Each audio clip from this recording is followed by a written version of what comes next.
5, 4, 3, 2, 1. Here we go.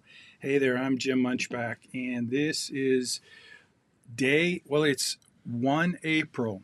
That's April Fool's Day, year of our Lord 2025. And we're going to do week number 11.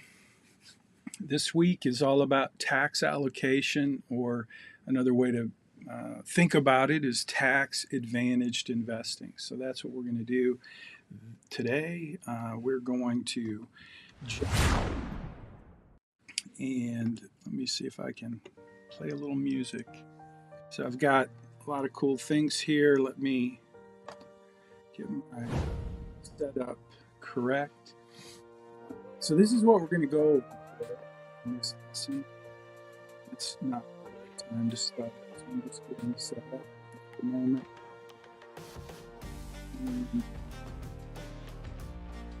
Pretty good list. We'll go through these.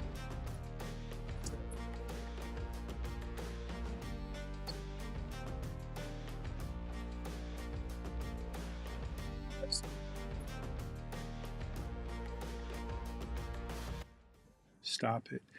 I don't know about you. Leave a comment below if you like the music. I've got lots of music. You can see I've got way too many toys, and you can see I like to play with my toys, but yeah, I've got this new little gizmo here, and it's just for music. So I can push a button. That's called rope. I don't know, it's kind of nice. So again, I'm playing. We're if you're with us getting ready for this lecture in personal finance, this is harp, so I'm previewing harp. Do you like that? Kind of like that. Can you hear it? Can you hear the volume? If you're in the Zoom room, leave a chat. Let me know. If you're listening on YouTube, Facebook, or LinkedIn, please leave a comment below and just let me know what you think about music. So this is harp. This is harp. Oh, I stopped it.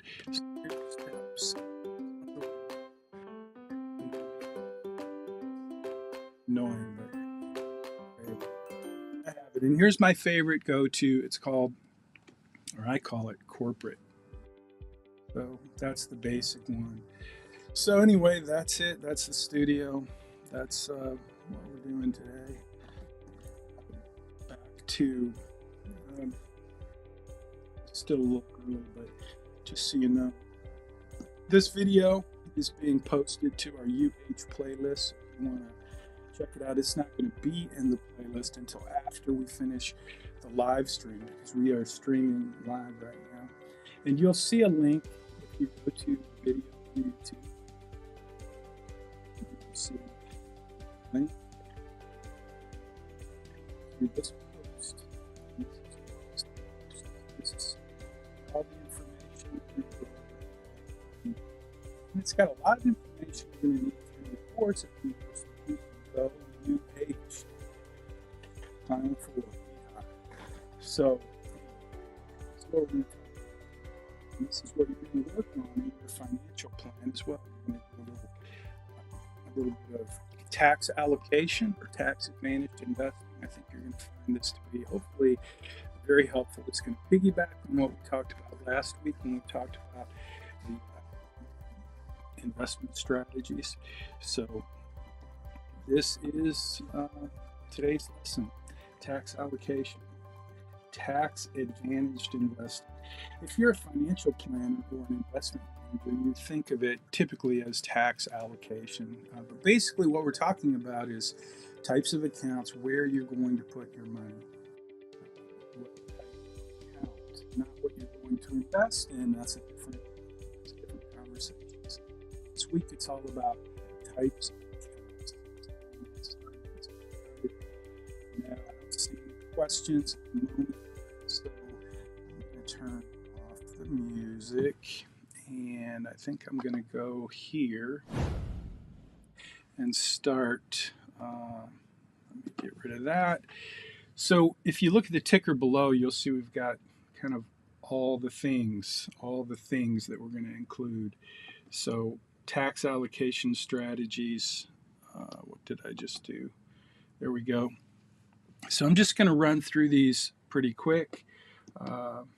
We've got tax advantaged investing. I'm looking at my screen over there to make sure I have the right talking points. But last week I introduced you to, maybe it was a week before and last week hopefully, but I talked about the perfect investment. We talked about the 401k and why that is such a special type of account. And so I want you to be aware of that. You're going to do a little homework this week to refresh yourself about the 401k, what it is, how it works, what are the rules, boundaries, and limitations. We're also going to spend a few minutes and talk about the Roth IRA, which is the only tax-free investment I know of. And today is April 1st, so if you're thinking about contributing to your Roth IRA, this is just a little extra free tidbit if you're in the course. You have to contribute. You have until my birthday, which is April 15th, to contribute for last year. So if you want to make a contribution for tax year 2024, you can do that all the way up until April 15th. After that, you lose the opportunity. Now, we're going to talk a little bit about tax penalties, but mostly you're going to do some work this week, some reading, some research, and you're just going to learn about the tax penalties that come with these types of accounts, because you get some benefits in tax advantaged investing, but you also get some penalties if you decide to take money out early. Each of these different types of accounts has a little bit different rules for eligibility. So you're gonna really, I don't expect you to be an expert on all of these types of accounts, but I would really encourage you to think about the top 3 types of accounts that you're going to want to be understand for your investing career. So number 1, if you work for a corporation, the 401k. The Roth IRA is super important.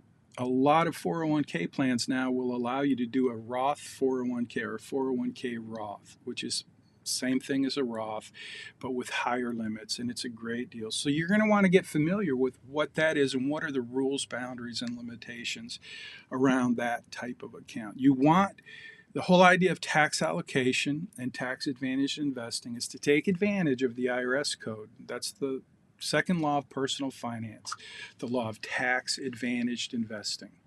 And the IRS makes the law, they make the rules, and our job is to take advantage of them.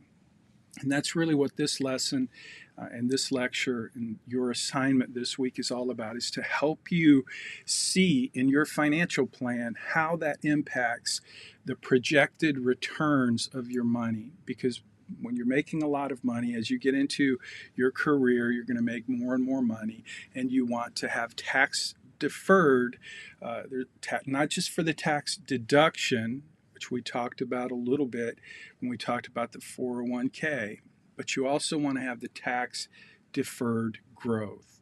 So those investment strategies we talked about last week, diversification, asset allocation, dollar cost averaging, a very important, one of my favorite strategies, and then portfolio rebalancing, especially those last 2, dollar cost averaging and portfolio rebalancing. If you're doing that in a tax advantaged account, then you're not paying taxes when you sell those winners and buy those losers and rebalance your portfolio. And so trust me, it makes a big difference over your investing lifetime. So those investment strategies really come into play when we're talking about tax advantaged investing.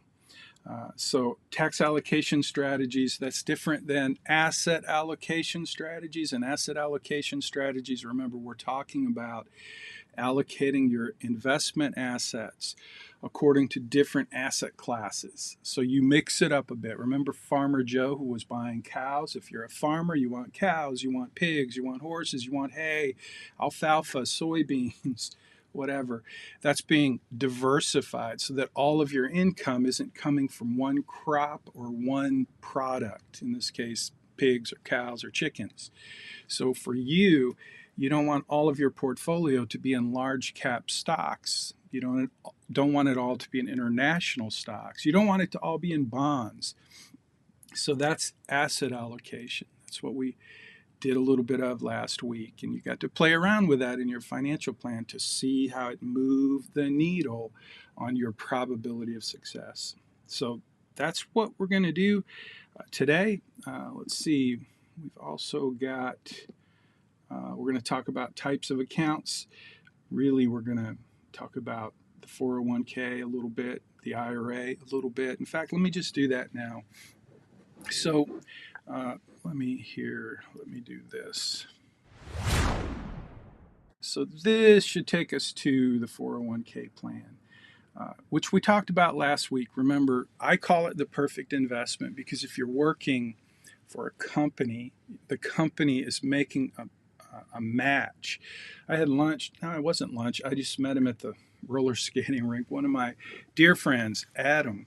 Adam has been my friend when he was a little kid. We called him, well, I'm not going to say his last name, but he's a very entrepreneurial young man. And I got to see him catch up. We're going to have coffee next week. But Adam was just telling me where he was in his financial life, and he has done really, really well. Adam is one of the guys that he's got all these ideas, and he over his lifetime, he's come to me and asked me about stuff, and we've had great conversations. And he was the first guy in Friendswood to get a cyber truck. So if you happen to know Adam, you know that about him.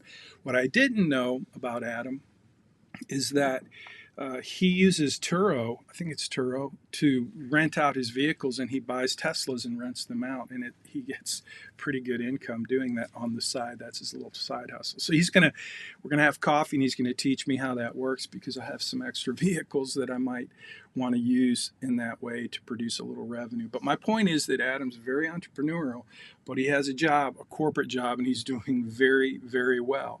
In that job that Adam has, he has a 401k. So I always ask old students, old friends, I ask, tell me about this and that. What are you doing? How's it working? And dude, this guy, he's doing everything right. Just like I want you to do everything right, especially when it comes to this thing that I consider to be the perfect investment. The 401k, it's a tax deferred, which means, well, I'll tell you what that means in a minute, but remember the perfect investment. The reason I call it the perfect investment, and there is no such thing really as a perfect investment, but the 401k comes closer than anything because of the match. So Adam was telling me about his company and how much they match and how much he contributes, and he is growing quite a nest egg for a young man by doing this, by doing exactly the same thing that I'm teaching you in this course. He's not just doing the 401k, he's also doing backdoor Roth IRAs because he makes too much money to just contribute straight up to a Roth IRA. So I hope you are all in the same place that Adam is in as you move forward in your career. By the way, Adam went to Texas Tech, so he's not one of us, but he's a great guy. Anyway, go Houston.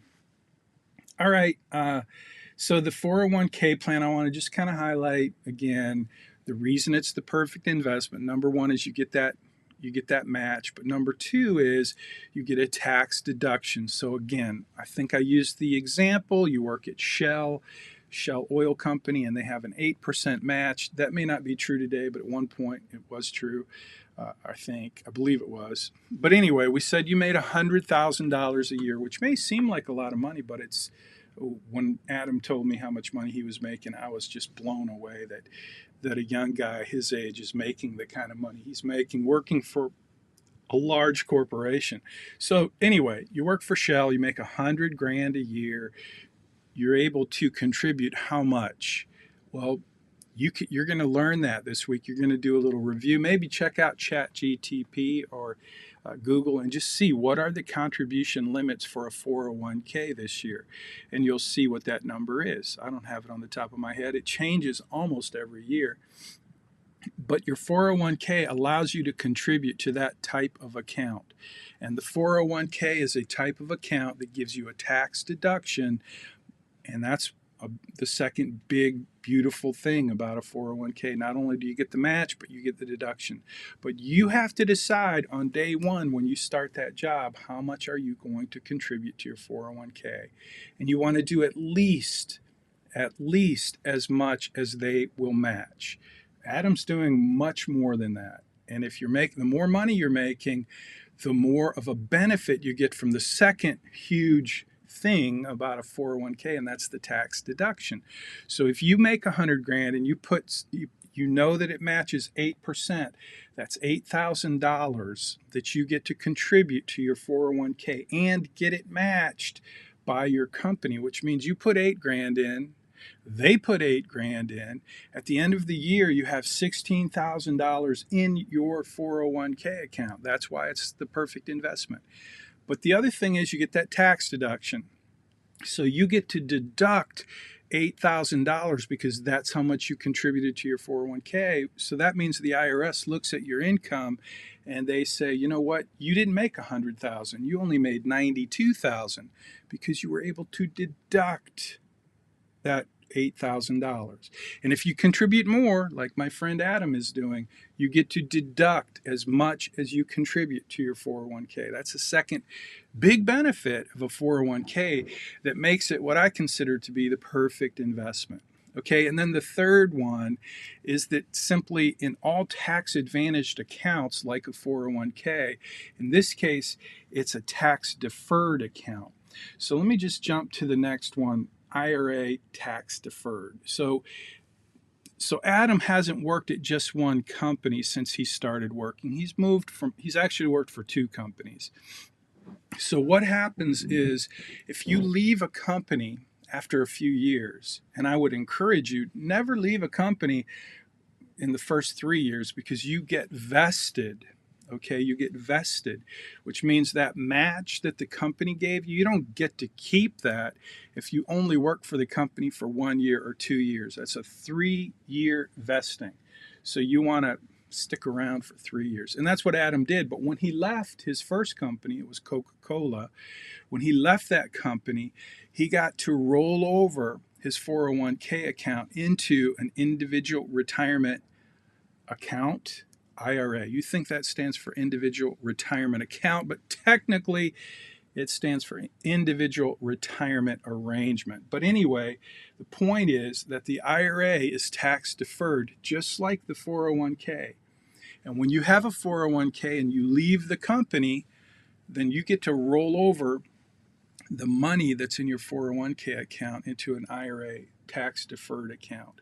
So keep those terms in mind. They're 2 different types of accounts, but they're very similar.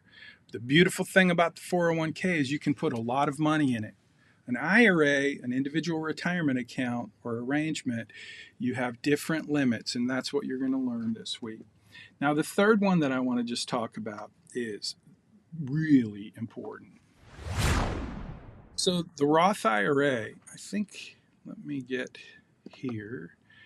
I think I meant to have this up while I was talking about the perfect investment, but I missed it. So let's talk about the Roth IRA, tax-free investing. Now,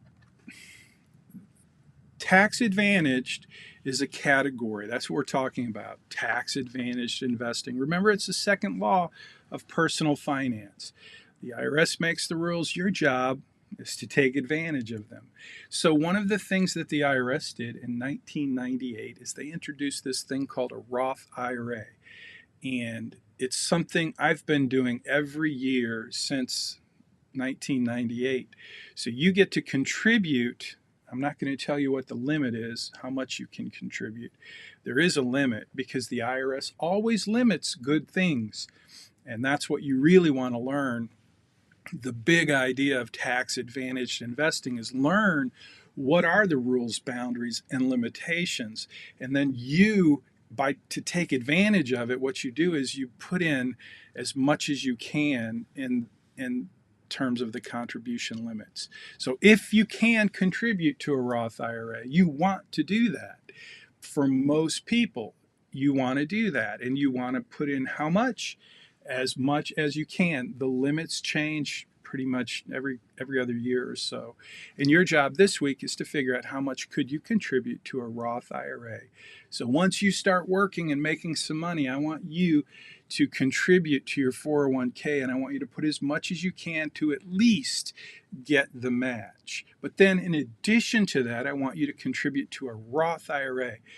Remember, a 401k and an IRA, a traditional IRA, is that IRA, traditional IRA, that is a tax deferred. So the 401k and the IRA, traditional IRA, those are both tax deferred. But the beautiful thing about the Roth IRA is it's tax free. So what does that mean? It means a couple of things. Number one, a Roth IRA does not give you a deduction. Remember the 401k, you get that big tax deduction, and you get that if you invested in a traditional tax deductible IRA. You get a deduction, a tax deduction, which means your income goes down and you pay less tax, and that's good if you make a lot of money. But the Roth IRA doesn't give you that benefit. Instead, because you're using after-tax funds to contribute to your Roth IRA, instead you get to have money in an account that grows tax-free. So what that means is when you get to be my age or older, you have to be 59 and a half, not 69, 59 and a half in order to take money out of most of these accounts without getting a penalty. 59 and a half. So by the time you get to be 59 and a half, if you decide to take money out of your Roth IRA, you pay no tax on the growth. So imagine if you started in 1998 and you bought Apple stock every year, if that's the only thing you bought. I did a post not long ago where I showed how much money you would have in your account if you invested in Apple stock starting in 1998. And it's really fantastic. I'm not going to talk about that today, but you can imagine if you want to think about what's the benefit of a Roth IRA. I want you to just think about something like an Apple stock. And I never would encourage you to invest in one stock in your Roth IRA, but just for an example, if you did that, the money that the growth in Apple stock and the number of times that it did a reverse split where they took one share and lowered the price and gave you 7 shares. They've done that like 7 times, I think, over the years. But at any rate, if you did the math, and I did the math with a little help from ChatGPT, because I wanted to see what would that account look like, and it was unbelievable. So the Roth IRA, just think of it this way. If you did invest in Apple stock, when you took the money out when you're my age, you're paying no tax on the growth. Think about that. And so the difference between the Roth IRA and the 401k or the tax deductible IRA, when you take money out of those accounts, when you get to be my age or older, what happens is then you have income. So you take the money out and it's just like having income. And what do you do with income? You pay income taxes, which is typically a good thing because you're paying those income taxes when you're later on in life. You're taking the money out of those funds to live on, out of those accounts to live on when you're not earning a lot of money. So in that case, you're in a lower tax bracket. So that's how it works. When you're in a higher tax bracket and you're investing in a 401k, you're getting the tax deduction because you're making a lot of money, and that's a good thing. And then when you get older and you're making less money, you take money out and you're paying a lower income tax. You're in a lower income tax bracket. So that's what it's all about. Don't forget taxes and penalties. I have so many people come to me over my lifetime and have a financial situation where they need money and they go and tap into either their 401k or their IRA. And that is the worst thing you can do. I would rather see you put it on a credit card. Honestly, it sounds crazy, but it's true. It's like the worst thing you can do. If there's absolutely any other way to come up with the money besides taking it out of your deferred accounts, your tax advantaged accounts, you're better off getting the money anywhere. A home equity loan, or, you know, just trust me, you want to put this money in these accounts and leave it there until you get old enough to take it out without penalties. So you're going to learn this week a little bit about the rules, boundaries, and limitations for these types of accounts. Okay. So again, eligibility rules. Each type of account is a little different. It looks like I'm on the wrong. Hold on, let me see if I can. Nope. Okay, there we go. Eligibility, well, maybe I have the wrong screen there, but at any rate, let me see if I can go to plan eligibility rules. Every type of account is a little bit different. Like, for example, my wife isn't currently working, and the 401k let me get this back where it needs to be. It's not working. There we go. So I mentioned Adam. Let's talk about Roth IRA for a minute, just to give you kind of an idea and help you get your head wrapped around the big idea of eligibility on these types of accounts. So on a Roth IRA, that's the one you really want to be investing in if you can.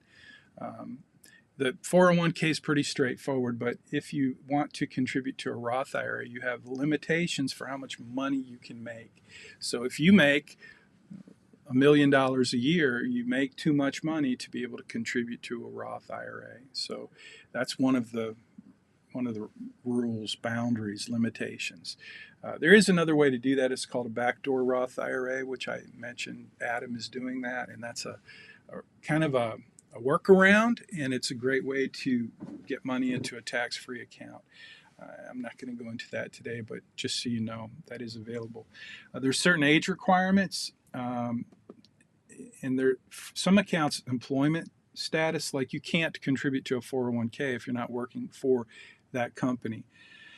And instead of employment status, I would say, like for a Roth IRA, you have to have earned income. So you either have to have earned income or you have to be the spouse of someone who has earned income.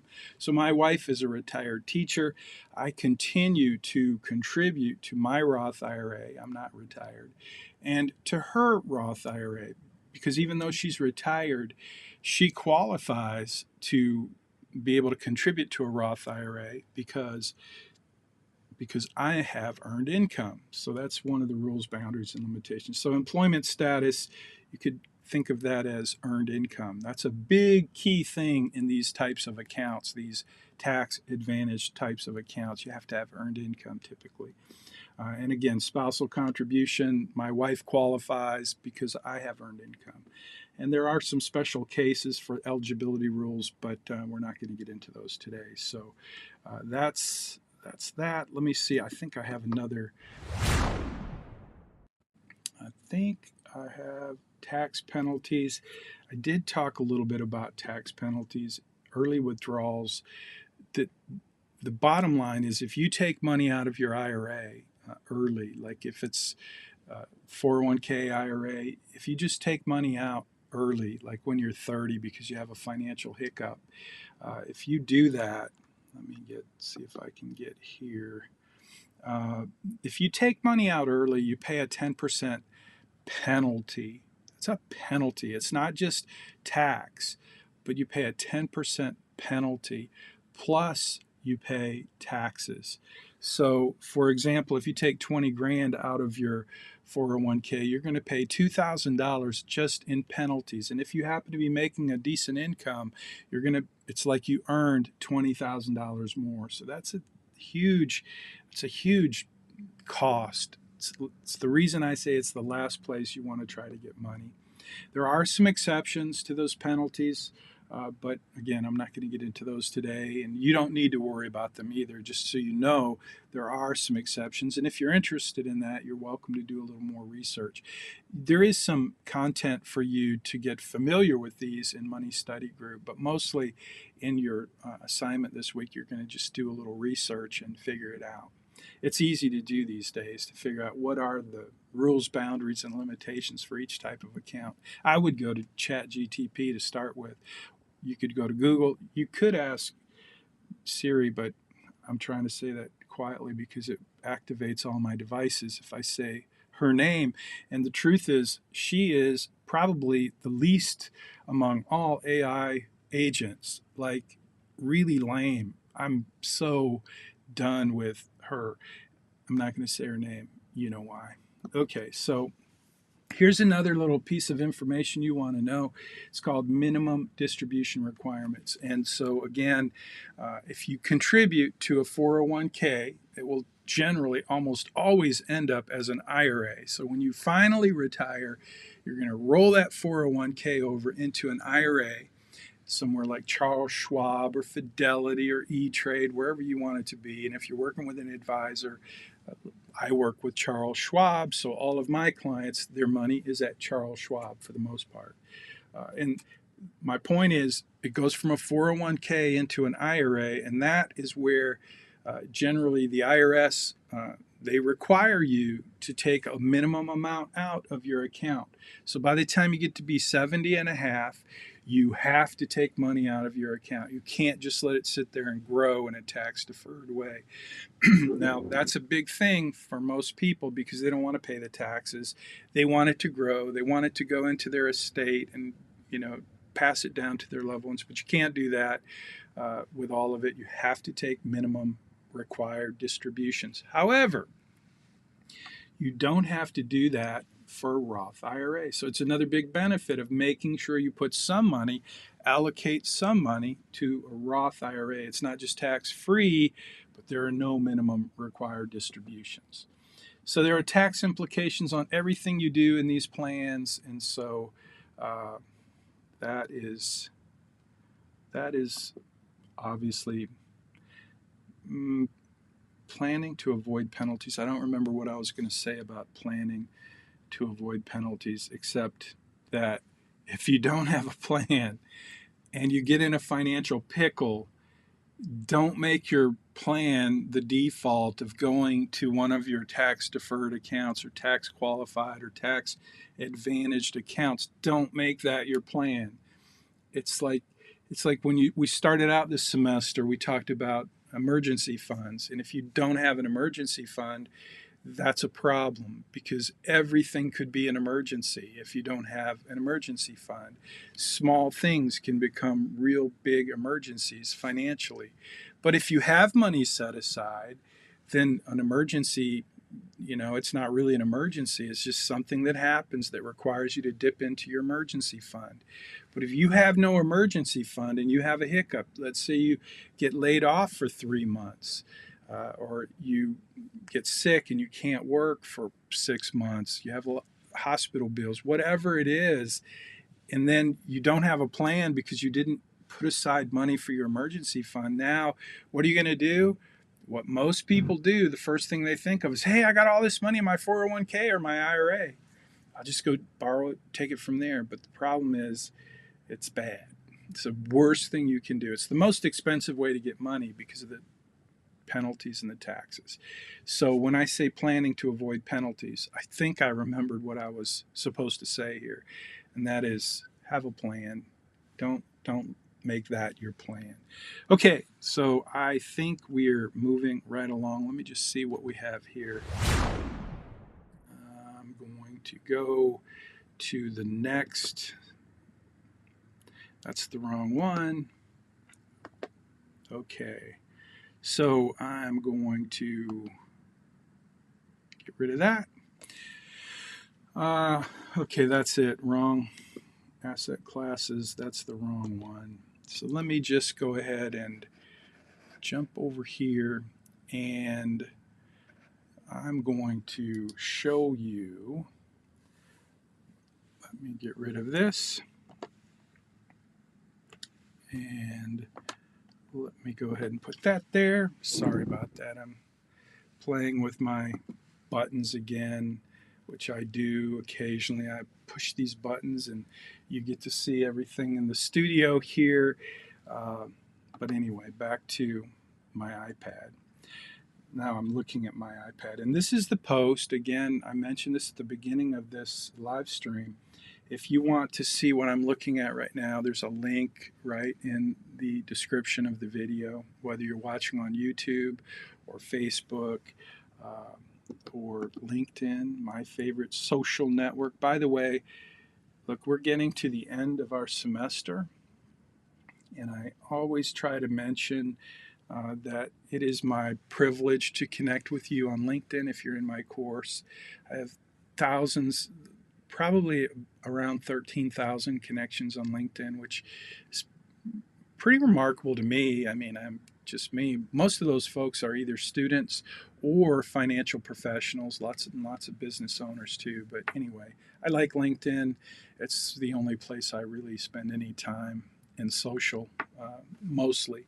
But anyway, all that to say, I hope that if you're in this course, that you've taken the opportunity to connect with me. I would love to be connected with you. You're going to have questions down the road at some point, and you're going to want to ask someone you trust, and I will be happy and honored to be the person you reach out to if that ever comes up. A lot of students reach out to me when they start working and they ask me, I know I'm supposed to know this, but day one, when I start the job, the 401k will help me out, remind me. And I'm happy to do that. But it's really pretty simple. When you start that job, you want to know, yes, I'm going to contribute to my 401k. And it's pretty simple then to know how much. That's the next step. How much are you going to contribute? And if you know how much your company matches, then you know how much you're going to contribute. You just do quick math. I'm going to make this much money per year. And if they're matching 6%, then I'm just going to figure out what is 6% of how much I'm going to make. I'm going to divide that into my number of paychecks for the year. And that's how much I'm going to contribute to my 401k. At least. You can do more. I would encourage you to do more if you can. But instead of doing more in your 401k, maybe you want to turn around and contribute more to your Roth IRA. And probably you'll be able to do that right in your 401k. So if you need help figuring that out when you start, I'm available and I'm happy to help. But the main point again is just do it. Do it. And then the third thing is that people ask me about, students who come to me years later or months later, is how am I going to invest it?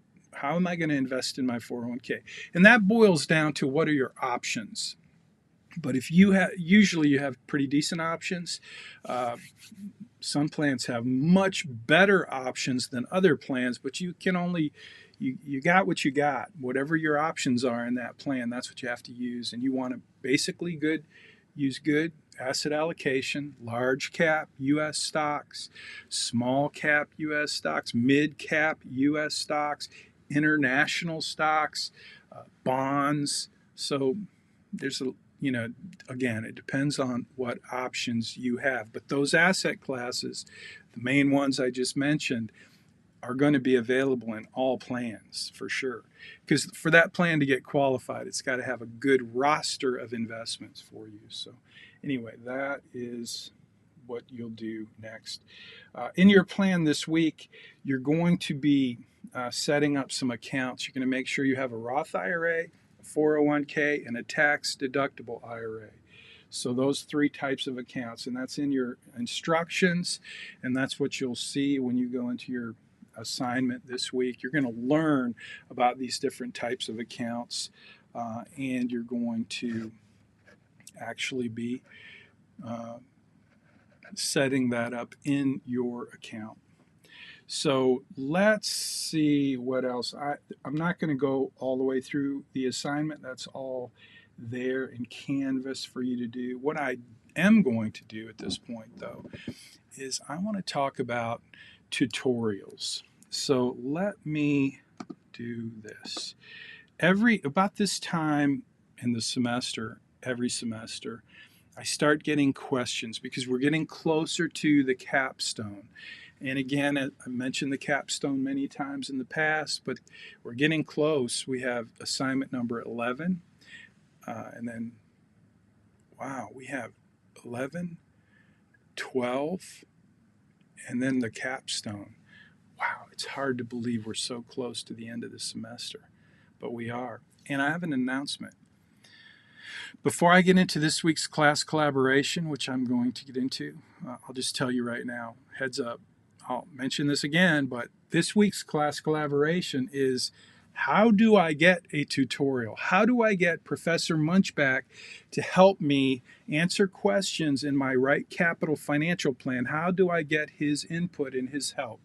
That's what this tutorial, how to get a tutorial, that's this week's class collaboration. I want you to tell me in a comment. I want you to post it, take a screenshot, and explain, how do I get Professor Munchback's help? I'm going to talk about that in a minute. But first, I want to make this quick announcement. I am working on taking a sabbatical. So this is the spring session of 2025, and there will be no spring. I will not be teaching in the spring of 2026 because I'm going to take a sabbatical. I haven't totally got it approved yet, but because I'm an adjunct, I'm sure I can. And here's why I'm going to take a sabbatical, and here's what it means to you. And here's something I'm going to ask you to consider. For me, I'm taking a sabbatical because the Bauer College of Business has decided that online courses are not the mode they want to go in the future. And so we're trying, the Bauer College and our leadership is trying to get everybody back on campus, which I think is a great thing. No question in my mind that face-to-face instruction is better than what we're doing right now. However, the reason I'm doing this asynchronous online teaching is because when COVID hit, we didn't have a choice. And everyone who taught at the University of Houston was required to develop an online course overnight. And believe me, that was a very ugly process for a lot of very old professors who had no clue about how to use technology. Trust me, it was ugly for many, and it was clumsy for most. And it was difficult for everyone, including me. What I did was I started to research and invest in the best technology possible to create the absolute best online delivery system I could do. And I think I did. I mean, I'm not saying I did a great job or did everything perfectly or even right, but I promise you I did enough research to figure out what the best tools and technology were that were available, and they were not cheap. And that's what I did. I invested in them, I learned how to use them, and I became good at using the tools that I needed to learn how to use to develop and distribute an online course that worked. And this course has been highly acclaimed by students who've gone through it and staff who have taken a look at it and so on. And I'm thankful for that. I'm very thankful for that. However, going back in the classroom it eliminates a lot of the benefits that I have using the tools and technology I'm using now. And I'm not sure I'm not sure that's what is the right thing for me to do. Now, when we finish COVID, at the end of COVID, and I'm still in my announcement, I'm going to get to the tutorial in just a minute.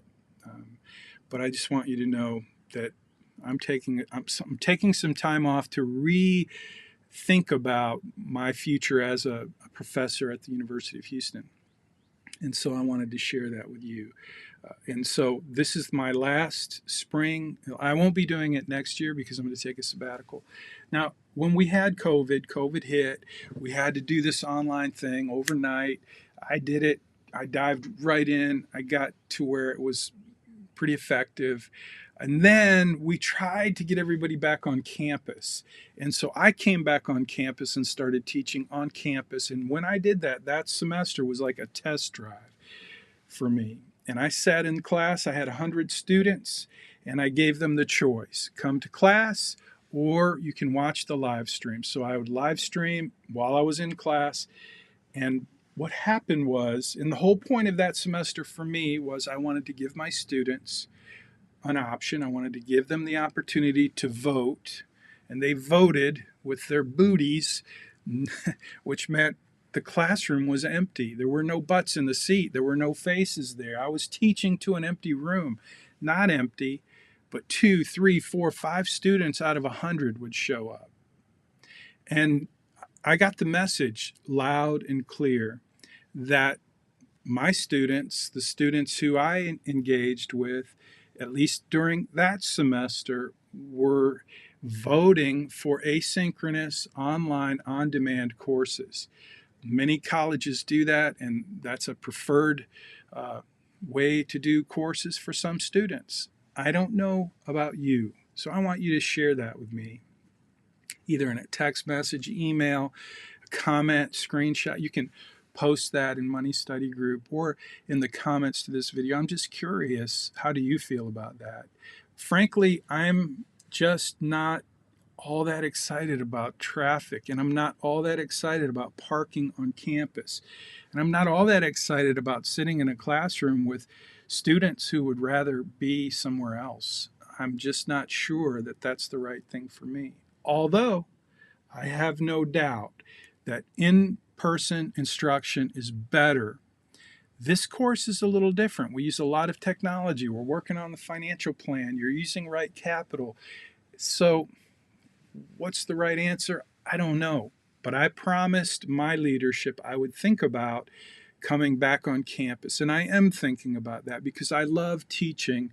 And this course means, well, it means a lot to me to be able to take what I've learned over my career and over my investing life as a certified financial planner and give it to you and teach you. That's one of the highlights of my professional or personal life, really, and I'm grateful to be here, but I'm just not sure about the next chapter. So I wanted you to know that.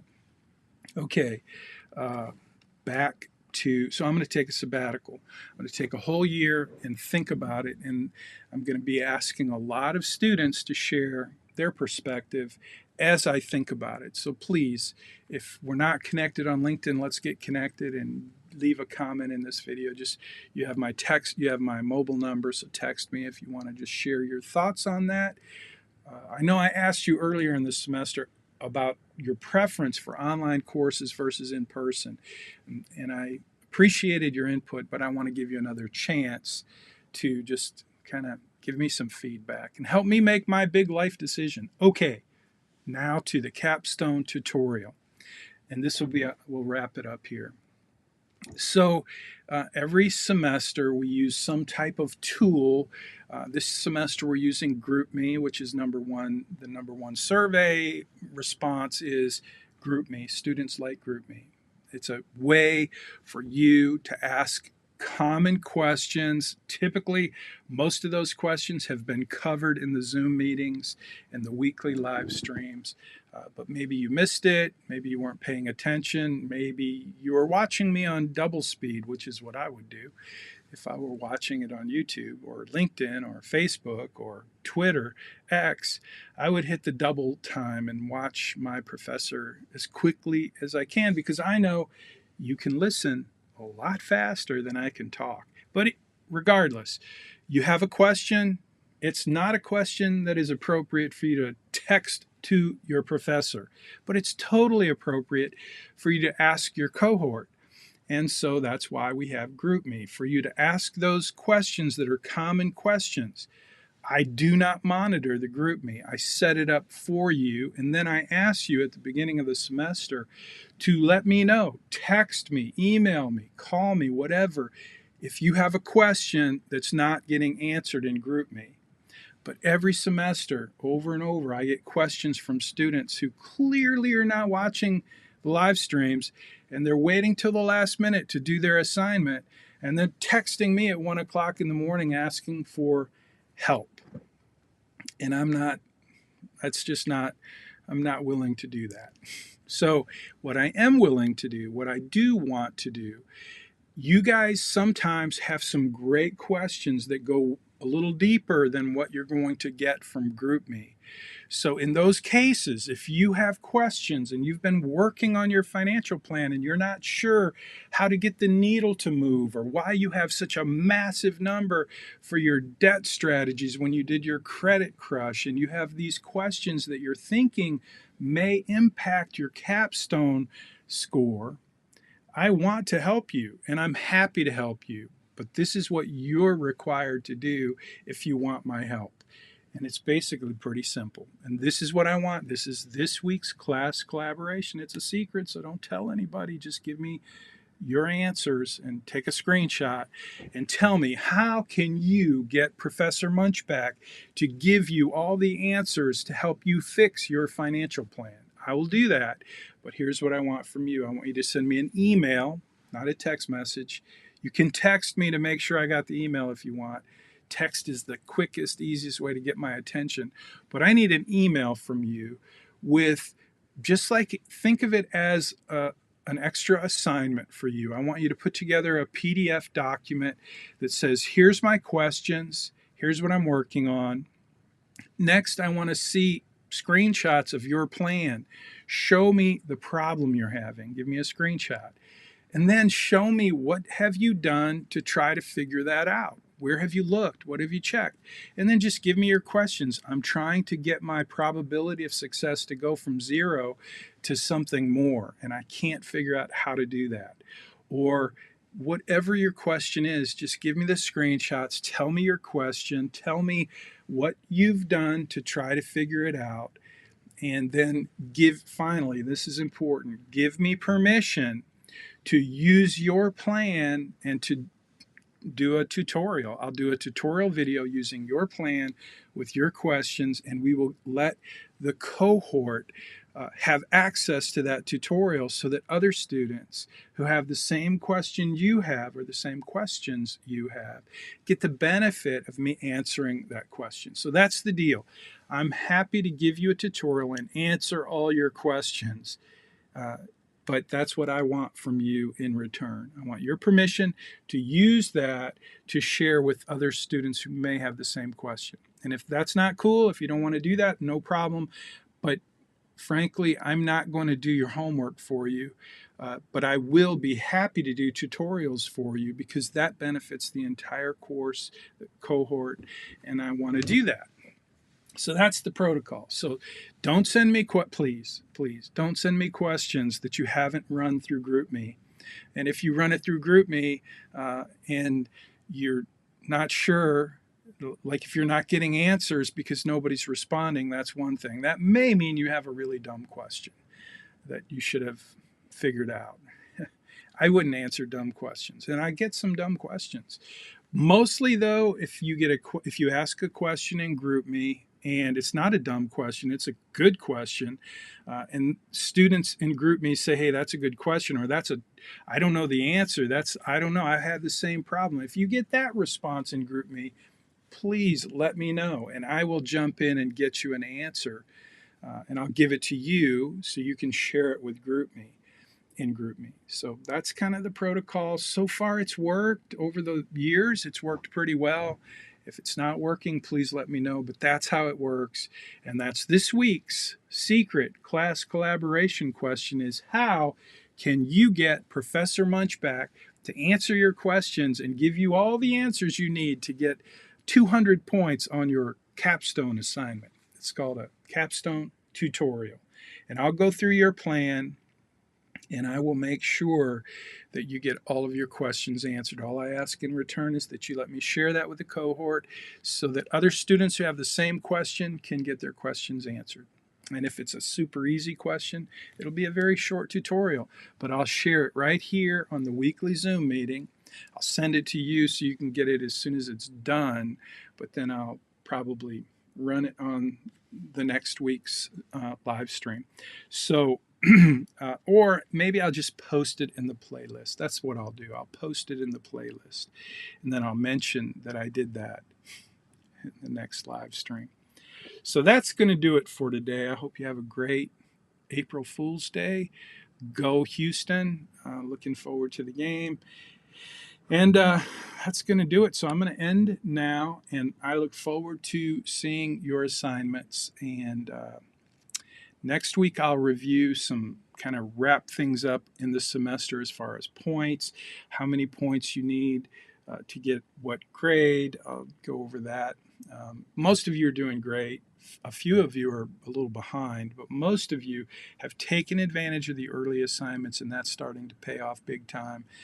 So I'll see you next week, and I'll see you in the comments in your Canvas assignments as we get those done. Have a great day. Have a great week. Go Houston. See you later.